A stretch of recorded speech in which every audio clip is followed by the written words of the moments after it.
원장님이 생각하시는 다이어트의 정의를 한번 듣고 싶거든요. 죽을 때까지 해야 되는 거? 아, 진짜요?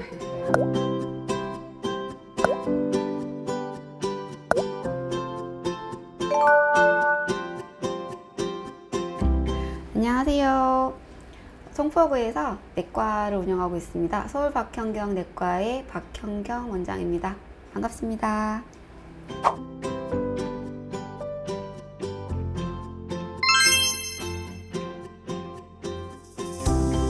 저탄고지 식단은 이제 이름 그대로 탄수화물 섭취량은 극단적으로 낮추고 지방 섭취량을 많이 늘려서 우리 몸에서 이제 기본적으로 사용하는 에너지원이 탄수화물인데, 그 탄수화물이 에너지원으로 쓰이지 않게 되면서 지방 연소를 촉진하고 그럼으로써 다이어트 효과를 이제 일으키는 그런 식단을 얘기를 합니다. 근데 효과가 있기는 있는데 제대로 하실 때 효과가 있는 거죠. 왜냐면은 저탄고지 자체도 지나치게 많이 드시는 거는 도움이 안 돼요. 그래서 전체 칼로리라든지 섭취량 중에서 탄수화물 양을 줄이고 이제 지방 섭취를 늘려야 되는 거고요. 이제 그때도 주의하실 게 다른 영양소들, 예를 들면은 비타민이라든지 식이섬유라든지, 탄수화물도 다 같은 탄수화물이 아니니까요. 우리가 뭐 과자나 빵이나 쌀이나 이런 단당류 제외하고 야채라든지 뭐 과일 같은 거, 식이섬유들도 다 탄수화물에 포함이 되거든요.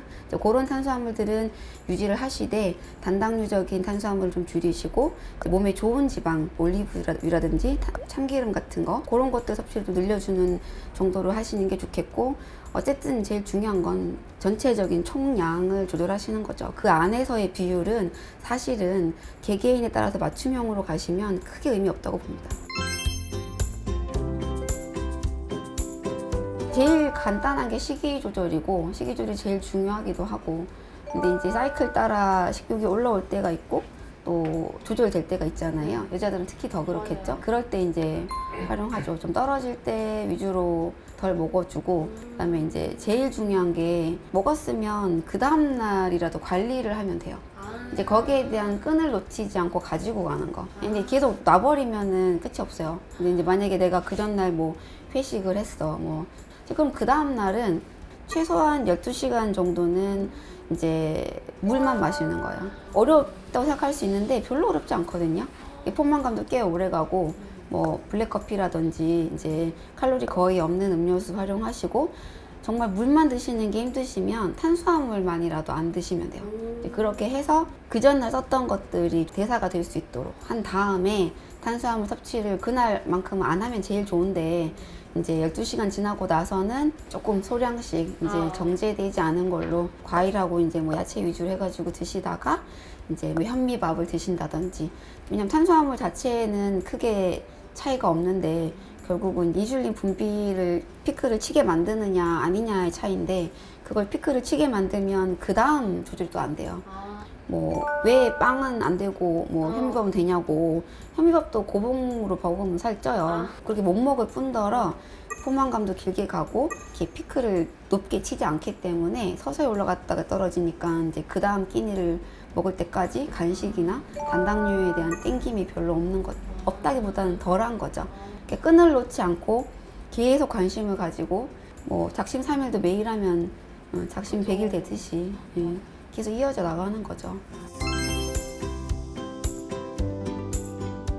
이제 근육을 만들 때 단백질이 필요한데, 단백질만 먹으면 그게 근육이 되진 않잖아요. 근육을 만드는 노력이 그 다음에 필요한 거죠. 결과적으로 이제 체중 감량하고 연관지어서 말씀을 드리면 저탄고지의 맥락하고 연결되는 거예요. 우리가 이제 과도한 탄수화물 섭취가 지방이 잘 되니까 식사 전이라든지 또는 식사 비율에서 단백질 섭취를 좀 늘려주시면 포만감도 길게 가고, 그 와중에 탄수화물 비율이 줄어드니까 거기에서 오는 이제 같은 칼로리라도 인슐린을 분비를 자극한다든지 이제 지하지수가 낮다든지 이런 걸 활용해서 이제 식단 조절을 하는 데 의미가 있는 거고요. 근육량은 이제 근육을 늘리는 건 다른 문제인 거죠. 거기에 걸맞는 운동을 하셔야 된다. 운동을 하면서 근육이 만들어지길 기대하셔야지 뭐 머리카락 씹어 먹는다고 머리카락이 나나요? 그런 건 아니거든요. 근데 중요한 거는 섭취하실 때도 한 번 드실 때 조금 충분한 양을 드실 필요는 있어요. 이제 조금씩 드시는 거는 근육 합성이 일어나는데 큰 도움이 되진 않아요. 아미노산이 여러 가지가 있는데 단백질이 분해가 돼서 아미노산이 되고 그게 이제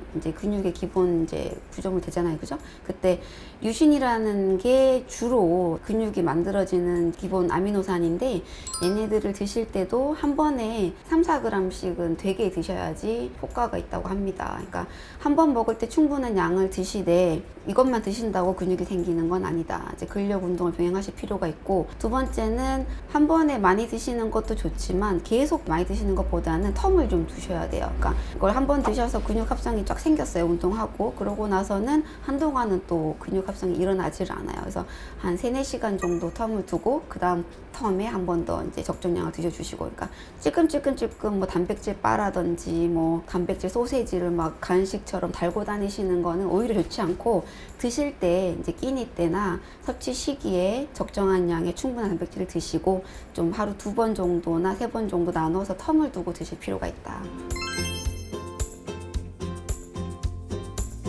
WHO라고 하죠. 세계보건기구에서 권장하는 적정 섭취량은 탄수화물 같은 경우 60% 정도, 단백질하고 지방은 이제 보통 20%에 10% 정도 비율로 섭취하라고 권장은 하고 있는데, 그렇게 먹었을 때 영양학적으로 큰 문제가 없다는 거지 다이어트랑 관련해서 꼭 이렇게 먹어야 된다라는 말씀은 이제 아니고요. 이 부분에서 이제 제일 중요한 거는 비율인 것 같아요. 나한테 맞는 비율과 칼로리, 이제 거기에 맞게 섭취를 하셔야 되는데, 보통 이제 저탄고지는 너무 탄수화물 비율이 낮고 또 이제 지방 비율이 높기 때문에 거기서 오는 또 부작용들이 있을 수 있거든요. 지방 섭취만 많다 보니까 이제 다이어트는 성공했는데 탈모가 생기신 분들도 있고, 뭐 여러 가지 이제 고지혈증이 약화된다든지, 특히나 뭐 당뇨나 뭐 고혈압 같은 지병을 앓고 계시는 분들은 시도 자체가 조금 어려워요. 특히나 또 우리나라 같은 경우는 이제 아시안이기 때문에 곡물 위주로 식단이 구성이 돼 있고, 그런 저탄고지에 맞는 식사 자체를 구성하기가 어렵죠. 재료 자체도 구하기 힘들고.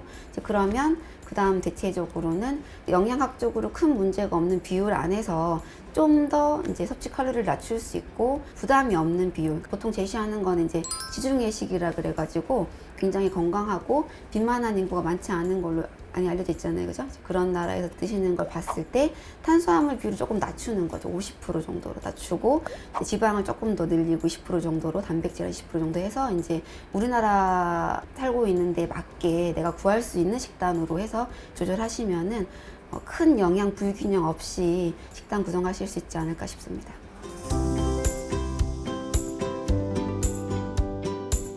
이게 약이라는 게 그걸 드셔서 체중이 빠질 것이다 라고 기대를 하고 오시는데, 그런 기대를 하고 오시면 안 돼요.